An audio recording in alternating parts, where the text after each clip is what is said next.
could just really sense God's holy presence, you know. And I just sense Him looking at us and go, these are my people. These are my people. And they're also beautiful. And I think that's what I've realized, is that the more I've gotten to know you and your stories and your journeys and your pains and your suffering and how God is taking you through that, like the more I am in love with this community. I think it's fair to say that, because I was feeling something just out in worship. I'm like interrogating my soul, what is that feeling? And God's just saying, you're just loving my people. You're just beginning to feel what I feel about my people. And this is what the church should be, right? It should be a community. And that is our final value today. But I was just thinking about my brother-in-law, Kirsty's brother. And recently, someone in our church invited us for a braai. And the two of you were there as well. And it was a lekker time. And so my brother-in-law, who hasn't been in church really, he's a little bit skeptical, should we say, because of past experiences. So he was alone for that week because his wife and his sister had gone away. And so we said, why don't you come over to this braai, and it's going to be a good time. And then his first thing was, is it a Christian thing? And we were like, well, the person invited us to Christian, but we're going to have lots of fun. They said, if it's a Christian thing, can I bring some beer? And we're like, well, come on, bring your beer, there's going to be all kinds of stuff there. But he came and he stayed for an hour and a half or so, I think, and he had a good time. But it got me thinking why some people feel a little bit skeptical, a little bit cautious about Christian communities. Why is it that they're afraid to engage and participate and come in? And is there something that we as God's people, as His community, should take ownership about in terms of how they see us? Because, and I'm not talking about us in general, but I think a lot of people outside the church community are very suspect of the church because they think when they come into that community or any church community, they will be judged or they will be condemned or people might look at them skew. And I think that they're almost afraid to be themselves because even if they do come, they have to put on a mask so that they'll be accepted in that community. But I don't know about you, but my experience with Jesus has been different. Because I found that the more I put on a mask, the more I put on persona, the less connected or attached I feel to Him.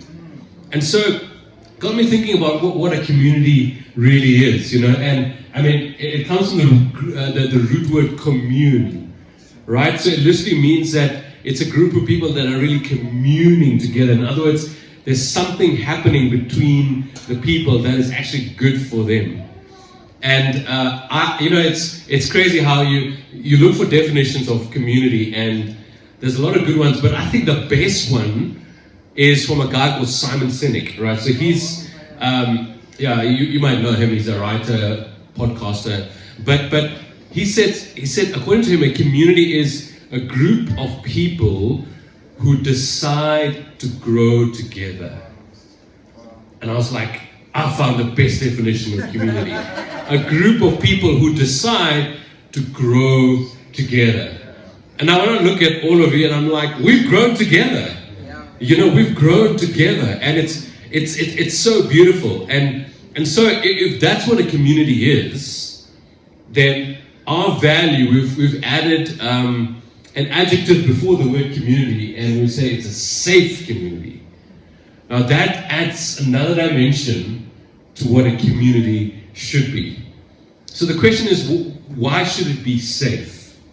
And what makes a safe community? And today we're going to go to a text that is probably unlikely that you would preach on this text for what it means to be a safe community. But when I felt led to this and I read this, I preached from this text before, but not in this way. And I looked at this and go, sure, maybe there's something in here, And it's one of my favorite stories of the Gospels. It's the adulterous woman, right, and Jesus, and how those who caught her in adultery, they bring her to Jesus. And so, if you mind turning with me to John chapter 8 and from verse 1, I'm just going to go through the first few verses for now.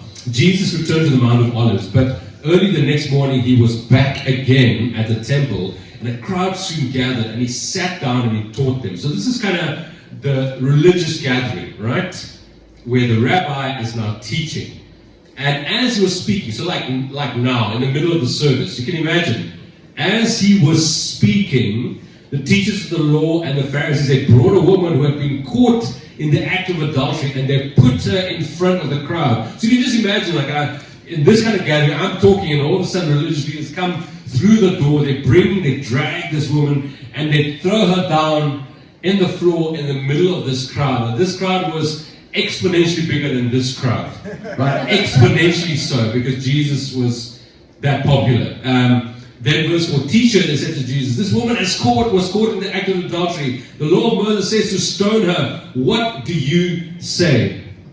Man, it just breaks my heart that in the middle of such a sacred time where the Son of God is speaking words that people have never heard of before. And these words are powerful, and these words change people's heart and perspective. And in the middle of the sacred gathering, the religious teachers, they feel that it is their right to first of all catch someone in the middle of their sin, and then to drag her, goodness knows how long, and to throw her in front of Jesus and the crowd. Now this woman would have felt so undignified. She would have felt that she was treated like an animal, right? That her humanity has been lost, right? And they're throwing her in front of Jesus in order to judge and condemn her. And I think that's part of the reason why maybe some people don't feel safe in the community of Christians, because they feel like that. They feel like who I am, and some of maybe the things that I do are not acceptable in society, will be judged. And I often wonder why we do that. Why we tend to judge and condemn. And I think partly it comes from a really deep insecurity within us. Because in order to make ourselves feel better about ourselves and make ourselves feel big, we must bring others down. Right? When you're insecure about who you are, what you'll end up doing is either you will do what it takes to build yourself up, but if you don't do that, then you'll just break others down so that you can feel better about yourself, so that you can feel righteous, so that you can feel somehow that I'm right and I'm good. Man, and my heart goes out to this woman, and unfortunately this is what happens in the Christian world today, is we don't throw physical stones at each other anymore, right? At least I haven't seen that. But what we do is that we end up throwing stones at one another through what? Through the internet. I mean, my goodness, I almost feel embarrassed at some of my Christian brothers and sisters who love to throw stones at one another and at the world on the internet. But it's almost like we're proud of it.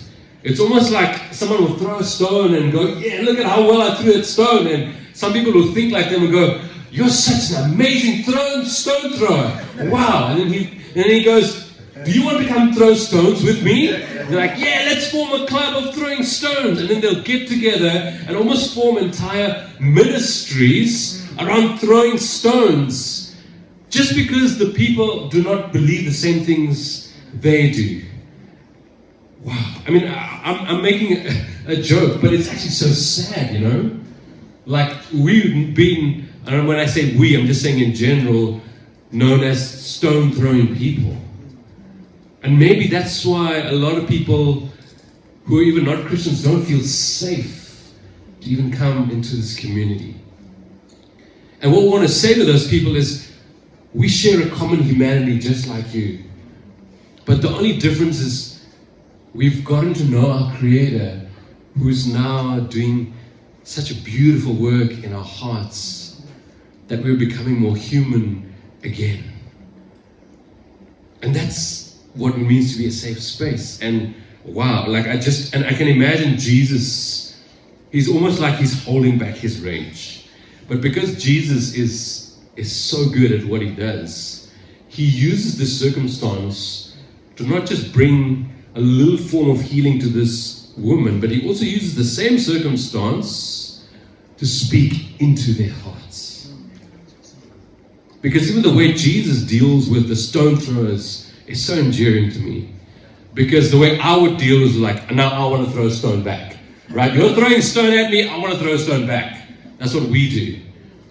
But Jesus is like, let me deal with this my way. And so he carries on. And actually before I carry it on, it's no coincidence that we live in this country, we've been brought up in this country, and so the way we see people also has been affected by not only the families that we grew up in, but also the country that we grew up in, right?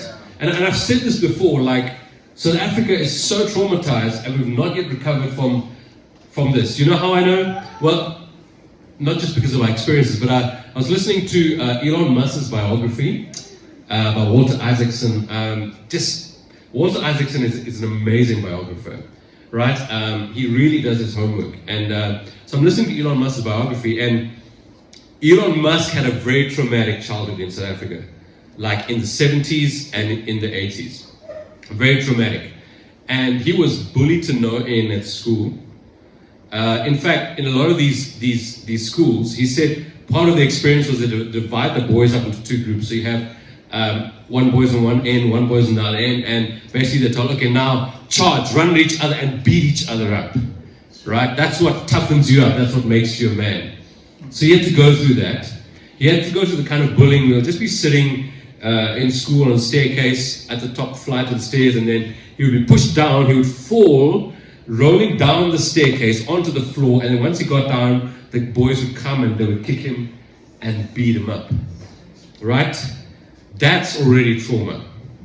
Now, coupled with that, he grew up with a father who was, just very emotionally abusive of Elon Musk. Right? To the point where when Elon Musk was bullied by another boy, the father would side with the bully and not with his son. And so he was desperate to get out of South Africa. And so when Elon was 17, he's like, you guys want to go? I'm out of here. So he wanted to go to the US because he saw it as a land of opportunity and so on. But he couldn't really do that, so he decided to go via Canada. So he had relatives in Canada, and he first went and lived in Canada, and then when he got to Varsity, he managed to land in the US. But this is a man now who is traumatized, and the fascinating thing is, 11 years later after he left, he came back here in the year 2000 for a wedding of a relative in South Africa. So he comes, and by this time, by the year 2000, he's already building a name for himself. He'd started PayPal and, looking at other things. And so he was quite a name already. And so he was quite wealthy. So he brought a whole entourage with him to South Africa. And they stayed for the wedding and they decided to go on a safari, right? I mean, that's what people do when they come to South Africa, So took them on a long safari. And then the day he got back to America, he started experiencing symptoms like, feverish symptoms, and he got progressively worse. And so he went to the ER, and initially they diagnosed him with viral meningitis, and then it was the wrong diagnosis, and he was literally hours from death because two other people who were diagnosed with the same thing died a few days after. And then with Elon, they discovered that it was actually malaria, because it presented very similar symptoms, and so he was obviously looked after and he'd gotten better. And his comment after that episode was this: see, this is what South Africa does to me. He's like, I come back to this country just for a wedding, and now, I was hurt as a boy and now I'm hurt as an adult. But the thing is, that's not just Elon Musk. One of the most well-known men in the world today, that's South Africans who have grown up. And so already we've grown up being hurt. And now we must walk into churches that continue to judge and condemn people for who they are. And so this is my hope, that even as we have Dream Day in a couple of weeks, that together as we talk, that we'll talk about how we become a community that is safe for people, right? So let's just carry on. Verses 6 to 8. They were trying to trap him, right? So they're using another human being. They're using another human being to trap Jesus into saying something to use against him. But Jesus stooped down and he wrote in the dust, with his finger. And they kept demanding. So this is what happens with people who are zealous about religion, or zealous about people behaving in the right way. Like, they need an answer now. So they kept demanding, what is your answer, Jesus? Eventually he stood up and he said, all right, but let the one who has never sinned throw the first stone. And then he stooped down again and wrote in the dust. Now I love this about Jesus. Subtly he's saying, okay, your focus is on this woman and her sin. He's saying, I just want to turn the focus a little bit towards yourself, towards your own heart. He who is without sin, may he cast the first stone. Jesus is saying something super profound. And what I love about this, what really touched me about this text, is that the only one who was qualified to throw stones did not. The only one who is qualified to judge the sin of another person did not. And it is no wonder that when he said that, one by one, they dropped their stones. And I often wonder, the stones that we want to throw at people, what are those stones made of? Right? If they're not rocks, if they're not made of the ground and the gravel, what are they made of? And I think, when I look at my life in the past, and when I've thrown stones at people, 9 times out of 10, the composition of those stones is unresolved pain, unresolved hurt from the past. And because it's brewing inside of me, it has to go somewhere. And when I don't know how to deal with it, then it has to come out. Right? And that's what it comes out as. It comes out at just hurling stones at other people so I can feel better about myself. So this is what happens, right? And this is what's going on in South Africa. We continue to throw stones at one another. I mean, this is not just the church, guys.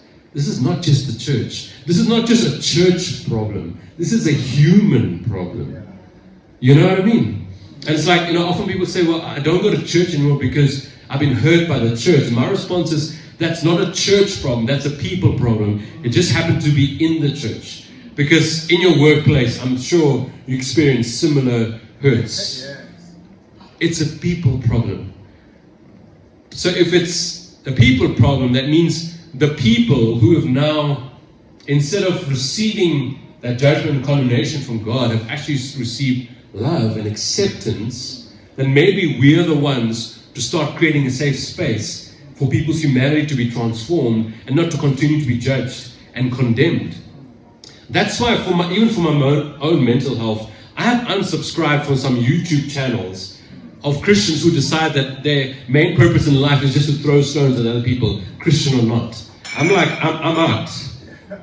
I'm out, because it's a human problem. I mean, it's crazy. Like, I mean, I'll give another example. Like, and I'm using American examples, okay? Like, I couldn't think of local examples, but it's like, Michelle Obama, who's the wife of the former president. So now when he's president, like as a president's wife, you're required to attend functions. You're required to be by his side. But like, he's no longer president. He hasn't been president for a long time. And so even when he attended Donald Trump's inauguration, she's like, I don't need to be there because I'm not, and like, but yet people are throwing stones and they're saying, oh, your marriage is in trouble because you didn't accompany your husband for the presidential inauguration. Why do we need to throw stones? It's the same in our country as well, political parties. And so Jesus comes to show a better way, because this is Jesus' heart for us, friends. This is why he came. Let's read verse 9 to 11. When the accusers heard this, they slipped away one by one, beginning with the oldest, until only Jesus was left in the middle of the crowd with the woman. Then Jesus stood up again and said to the woman, where are your accusers? Didn't even one of them condemn you? No, Lord, she said. And Jesus says, neither do I.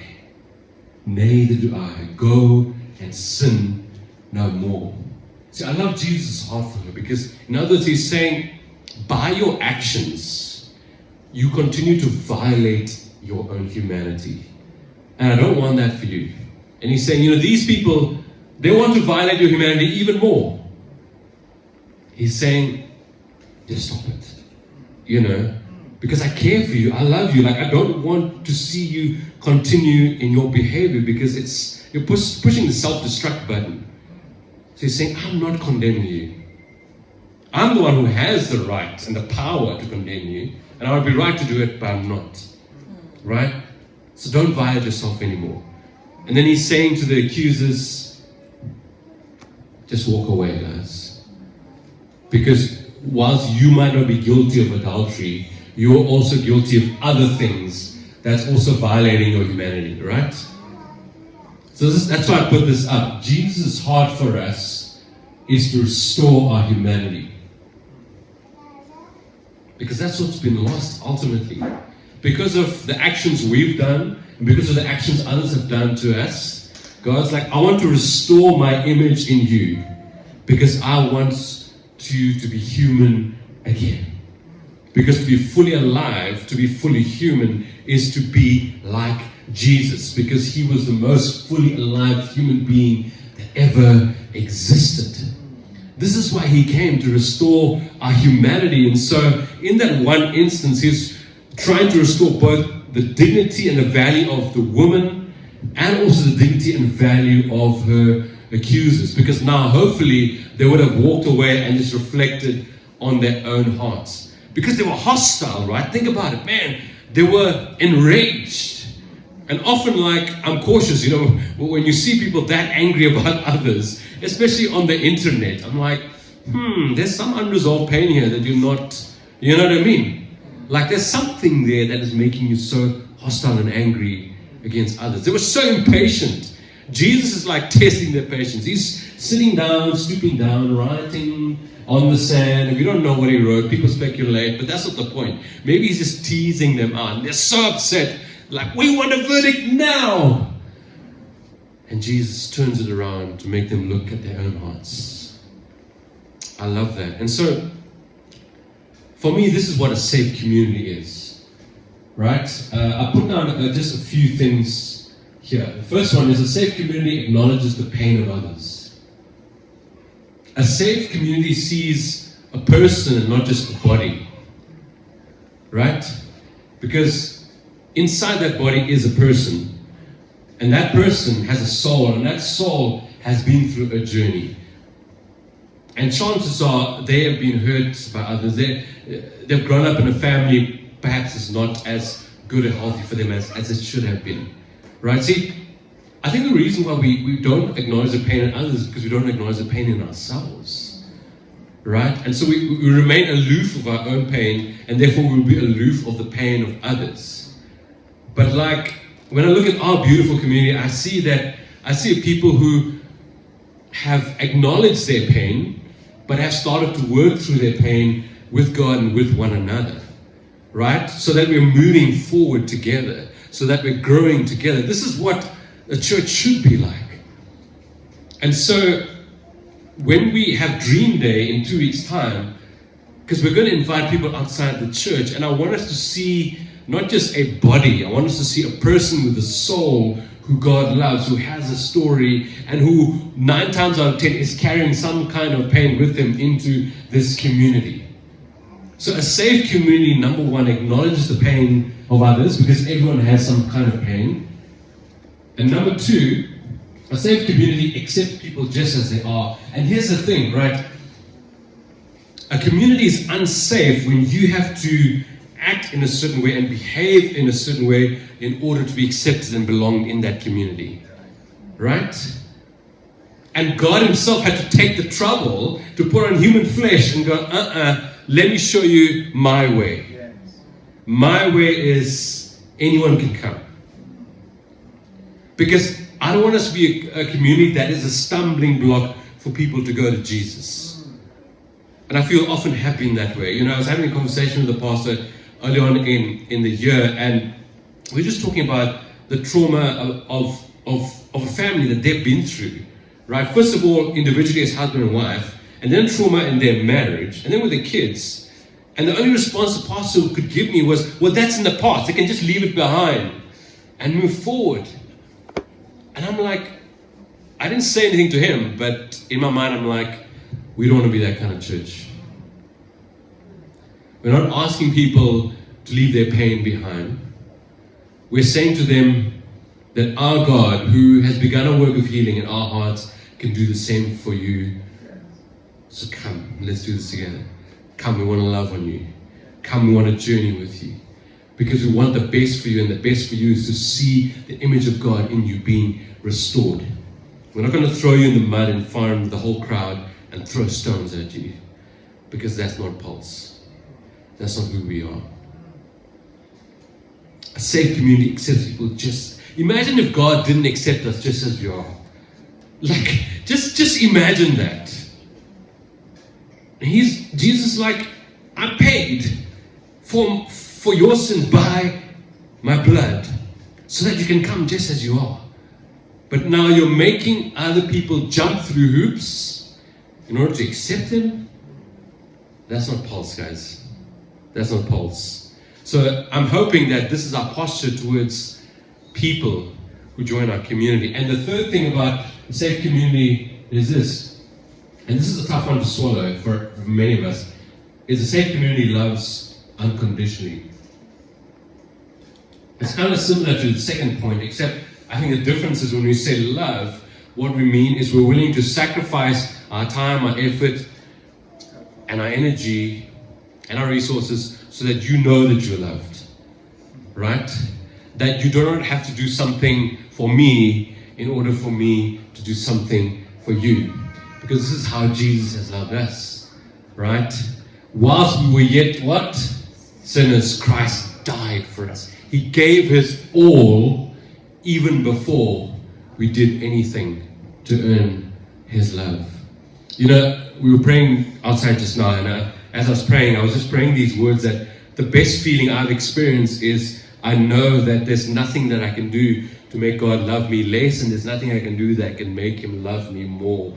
It's just there. And it sets me free. It sets me free to just love others. This is what I believe a safe community is, and our world and our country is in desperate need of safe communities. And I want the church to be that kind of community.